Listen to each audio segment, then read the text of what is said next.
Hey everybody, what's going on? Welcome to Gaming It Out. You can call me Gigs. Real quick, I want to say I wanted to record this video in prettier weather, but it must be monsoon season because it hasn't stopped raining and it's for several days in this world. So we're just going to have to record this one in the storm. The good news for you is that most of this video is going to be a time lapse of me building this bridge. Shout out to Gaming for Jesus for requesting a bridge video. This is one I've had on my mind for a little bit, and I guess just needed a nudge to make it happen. But what I did was I came over here with no plan, and we built this bridge. And I've let it sit for several days. I think at least an in-game week. And the reason that I did that is because I wanted to make sure it was going to hold up, that there weren't pieces that were going to constantly need to be repaired, that it wasn't going to fall apart over time. The only ugly pieces here are these two stairs, and I don't really think that's a big deal. Everything else I can see, I've run through the bridge. We filled the torches back up with resin and everything. It all looks fine to me, so I think we're in good shape with this bridge. I think this is going to be a good one to kind of follow. So I'm going to time-lapse me building the bridge. Again, I came over here with no plan, so you're going to see me do a lot of troubleshooting. You're going to see me kind of change my mind at certain stages, and at certain points I'll try to pop in with a little bit of commentary for some of the tricks that I used to get out and build in the water, you know, how we made it meet up, and how we, you know, I tried to avoid raising terrain wherever possible, because if you're going to do that, you might as well just build a land bridge, you know? So, yeah, that's it. If you have any questions, drop them below. If you have any more tips for building or anything, of course, drop them below. I'm all about you guys helping each other out in the comments. Again, shout out to Gaming for Jesus for requesting this video. I do hope it helps. And, yeah, let's get to it.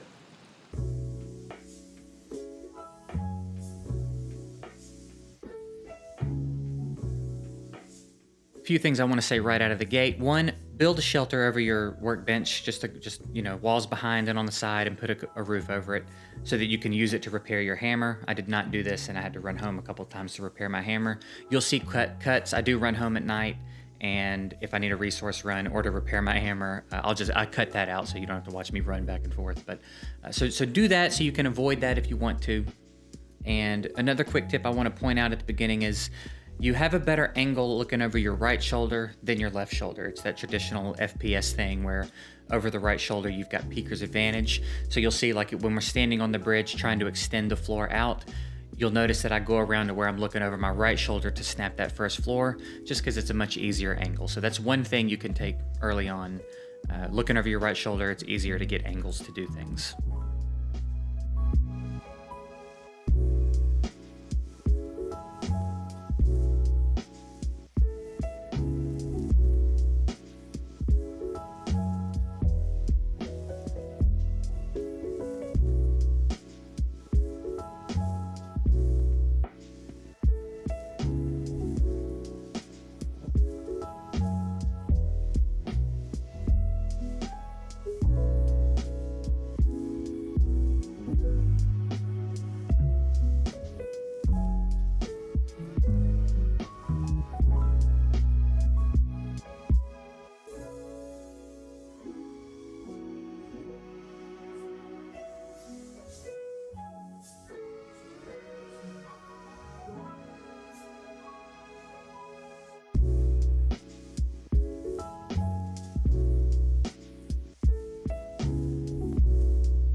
Now these horizontal beams that I'm placing here, you don't need them for stability. The reason that I'm placing them now is because it makes it easier to snap the beams or the poles under the water to get them to go to the ground. You can't, one, you have to snap, it's better to snap from the bridge down to reach the ground, and two, that just gives me a better anchor to work off of. So you don't technically need them for stability, you just need the poles. But the beams are what's enabling me to snap poles under the water deeper than I would ordinarily be able to.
Okay, so now what we're doing is I've gone across and I'm gonna build my way out to what I've built, and so that I can have a better angle, and then I'm gonna kind of work my way back. Now, you don't have to build the full bridge. I was trying to eyeball it and line it up just to see if I could, but it's not necessary to build a full bridge. You can just go one platform out, because basically all we're trying to do is get to a point where we can reach the other bridge and build effectively across. So we'll build and break the bridge on this side as we make our way to the land. Again, I was trying to line it up, and I just wanted to see how close I could get to lining it up, honestly, but this is not necessary.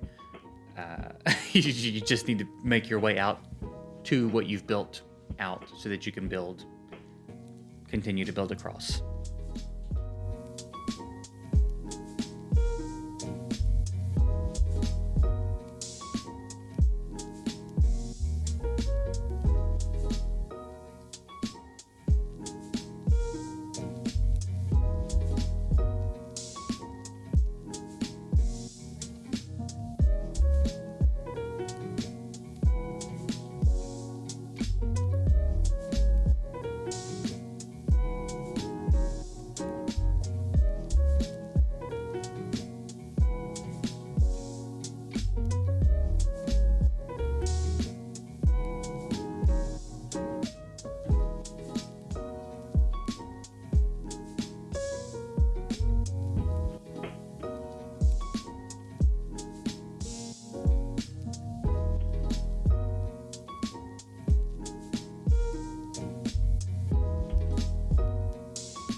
At this point, the bridge is structurally sound. It's going to stay up.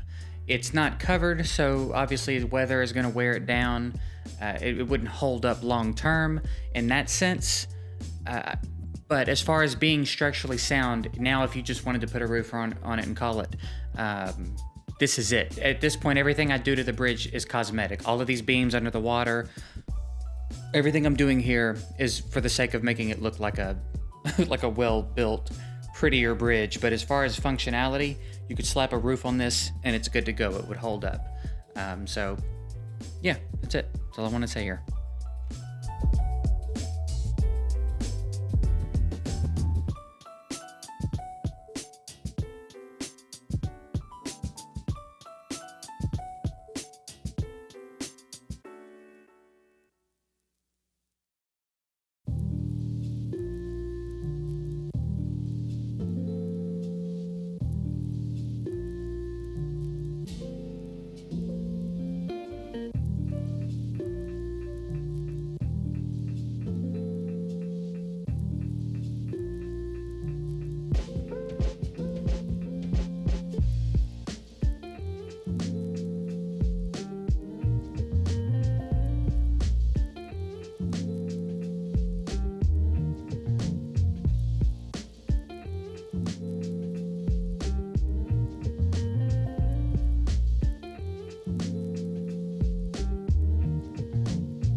And that is going to do it for this one. I hope that you guys enjoyed this. I hope that you got something out of it. I hope that it helped you figure out if you've been struggling with building a bridge. Maybe this gave you a little inspiration to get something going of your own. If you got anything out of it, I would appreciate it if you hit the like button. The algorithm would also really appreciate it. And if you want to see more, you can subscribe. I'm going to be putting out a lot more Valheim content, as well as some other games. I'm going to be checking out a lot of other city builders and survival games and things of that nature. So if that interests you at all, you can hit the subscribe button and turn on notifications. But either way, I appreciate you watching. I do hope it helped, and we'll see you next time.